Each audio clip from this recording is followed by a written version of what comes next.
Hey crafters! Today I'm going to be making a card with two interactive elements, a pull tab and a Swish N Pop. Hope you enjoy! So I'm starting with a 5 by 7 inch piece of card and the pull tab mechanism, which I've cut with some watercolor paper. And I'm using some broken china spray stain. This is inside of my Creative Expression spray station, which keeps the mess to a minimum. And I'm just using the broken china to add some color onto the card to make it look like water. And to get these droplets to dry like this, I'm just hitting it with my heat tool. Now I'm just going to dry this a little bit here so I can add a different color on top. And I have tried this with regular card, but using the watercolor paper really makes a huge difference when you're adding multiple levels of inks and sprays. So once I'm happy with the effect on there, I'm going to use some Distress Oxide. This is cracked pistachio, and I'm just going to spray it with some water and then smush it over the main panel here. And as you can see, it gives you this beautiful bluey green ocean. And I'll do the same on the pull tab mechanism so that it's the same color as the main background. And I'm going to dry both pieces until they're completely dry. Now I have cut another pull tab mechanism with the same watercolor card, and I'm just cutting off the arms there and gluing this to my mechanism. And I find that reinforcing the mechanisms makes your cards a little bit sturdier. And especially if you're going to give this to a child or someone who isn't a crafter, they might pull a little bit too hard. So it's good to add a little bit of reinforcement. And then using a bit of Post-it note tape, I'm going to create a little sky at the top of the card. So I just cut it in a random pattern there, and I'm going to mask off the top. About 1.5 inches off the top is masked there. And I'm going to add in my Distress Oxide. This is in Chip Sapphire. Now because this ink is on top of the spray stain and the other ink as well, it's important that it's completely dry before I move on to the next step. So I'm just going to use my heat tool again. And now I have a beautiful ocean scene with a little bit of sky at the top. So now I'm going to line up the Swish N Pop mechanism at the bottom and the pull tab on the top. I thought it would be fun to do it horizontally. And I'm going to leave enough room so that the stabilizer piece can fit as well. That's the middle piece there. And then I'll run it through my die cut machine. And it's a good idea just to be extra careful when you remove Post-it note tape or washi tape because of all that ink underneath. You don't want to accidentally tear your project. So now I'm going to remove those little holes and I can start to put my mechanisms together. So I'm going to start with the stabilizer piece. This is for the pull tab mechanism. And I'm going to take the pull tab mechanism and feed it through the back of the card. And then glue the stabilizer piece on top. And this will keep it from moving up and down and jiggling around on the back of the card there. Now it's a good idea to test the mechanism just to make sure that it works properly and the glue hasn't stuck in the wrong place. Now I did notice that it went a little bit too far to the left. As you can see, the pull tab bit doesn't line up properly on the right hand side. So I'm just going to add in a little bit of foam tape to stop that. And I'm just going to put it right behind the pull tab mechanism so that you can't push it back any further and that the pull tab mechanism is always flush on the front right hand side of the card. And as you'll see when I turn this card around, now it is perfectly flush on the right hand side. So now I'm going to put my Swish and Pop mechanism together. I've already cut the arm, the acetate arm, to 4 inches. And I'm just adding it to my reinforced white arm with a mini brad. And then using another mini brad, putting it through the first hole there. And I'm going to test my mechanism again to make sure it works and it doesn't interfere with the pull tab mechanism. And once I'm happy that this mechanism's working, I'm just going to trim the arm so that it is also flush with the right hand side of the card. And once I'm happy with that, I can move on to adding some more decorations to the back of the card. So I'm going to start with this fish stamp. This is from the Mermaid for You Lawn Fawn set. And it's this beautiful little school of fish. And I'm just going to stamp this on the background with Memento Tuxedo black ink. And then I'm going to fill in the fish with my embossing pen to add some color on top.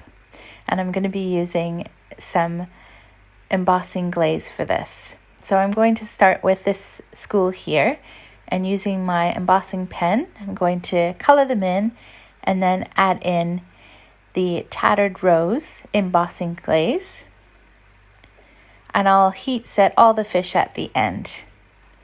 This little school here, I'm going to use some Fired Brick embossing glaze on, as well as this one on the top left. And these colors look very vibrant right now, but remember they are translucent. So once I've heat set them, they will look a little bit more transparent. And if you wanted them to be brighter colors, you could add more than one layer. And the last school of fish is going to be with the cracked pistachio. And I'm just going to heat set them with my heat tool. And if you notice, I have my thumb on the acetate arm just to make sure that it doesn't get too warm from the heat tool. But you could always remove this if you're worried about the acetate melting from your heat tool. I just love that subtle shine on the fish. So now I'm going to add in some bubble details. This mini stamp is also from that Mermaid for You stamp set. And I'm just going to stamp it randomly all over the card. Now normally when I add bubbles on a card, I like to color it in and then add some glossy accents on top for texture. But because this card has so many mechanisms on it, I'm just using a Copic to color in those bubbles so it doesn't interfere with that arm. Now the panel for the bottom of the card is 5 inches across and 3 inches high, and I'm just using some distress ink in antique linen as a base for that panel. Now once the ink has covered the card, I didn't worry too much about blending it. I'm going to use some vintage photo. This is an oxide, and I'm going to pounce over with my distress brush. And this gives it a really nice sandy texture. Then I'm going to die cut this sand. This die that I used is similar to the stitched hillside die from Lawn Fawn, but it's actually a Creative Expressions brand. Then I'm going to add in some foam tape. And the important thing you need to do when you're adding the swish and pull mechanism is to make sure that the arm is hidden so that your creature, whatever it is that you're attaching to the acetate arm, has a place to hide. So every time I add a new piece of this foam tape, I'm just making sure that the mechanism still works there. It doesn't interfere with the arm. And once I've added in all my foam tape, I'm going to off camera add another layer so that it's 2 pieces thick. So the main star of this card is this cute little Lawn Fawn stamp called Duh-nuh, which is a shark, and I thought it would be fun to have one of him going the opposite way. So I'm using my Waffle Flower Midi Media Mat and some VersaFine ink to do a reverse stamping image of this. And I like to do more than one because it is a little difficult to stamp without moving your stamp too much. And then I'm going to take whichever shark turns out the best. And it's important to use ink like VersaFine ink because it has a longer drying time. So now I'm going to use the Swish N Pop mechanism and just die cut this hole on the side of the sandy area so that the recipient of my card knows that they can pull this area. And then I'm going to remove the backing tape on the foam. Remember, this is 2 layers of foam tape now. And I'm going to use this little indicator piece, which is also the same color as the sand, and I'm going to glue that onto the reinforced white arm.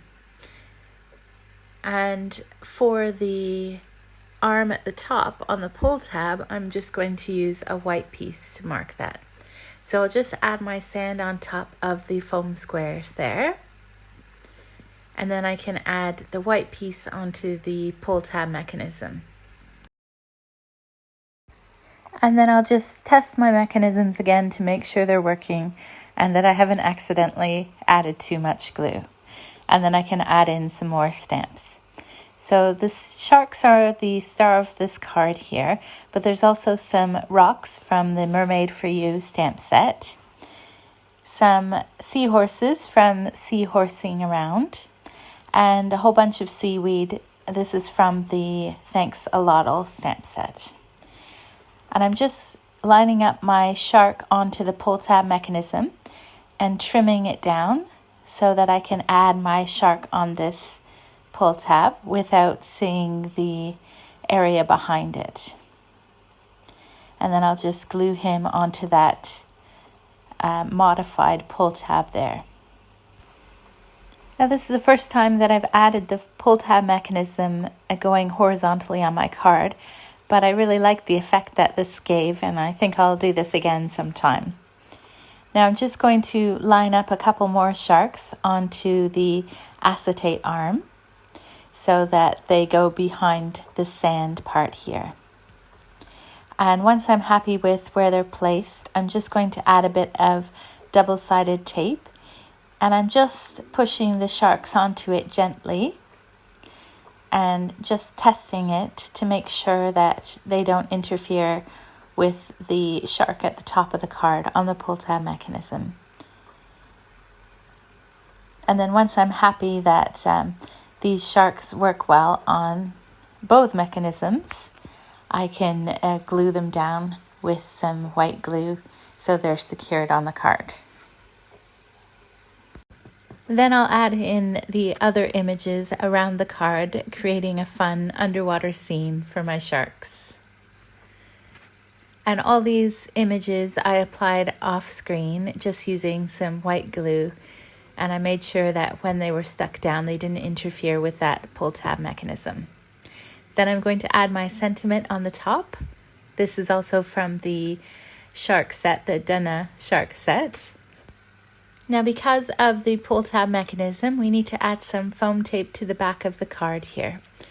So I'm just going to use foam tape horizontally around that mechanism and then also randomly along the bottom of the card.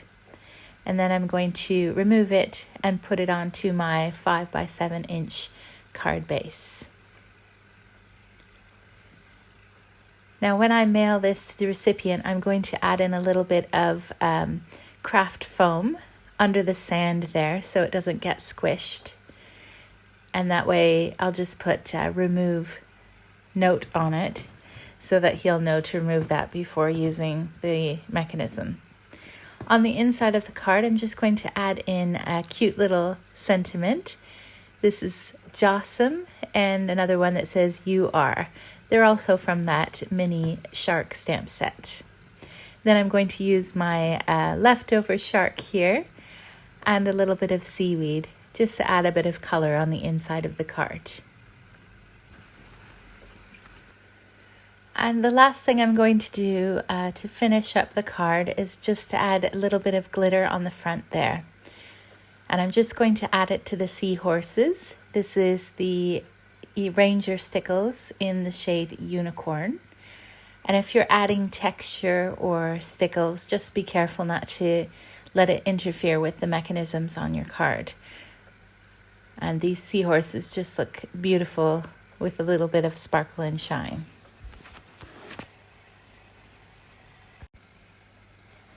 And now you can see the beautiful sparkle on those seahorses and also the embossing glaze on the fish. And you can see the fun mechanisms on this card. It's so much fun, I couldn't resist. I had to test it one more time.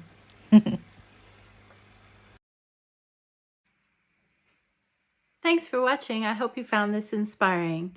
Be sure to subscribe so that you're notified whenever I post a new video. Click here to watch a playlist of Lawn Fawn videos that I've created. Have a crafty day!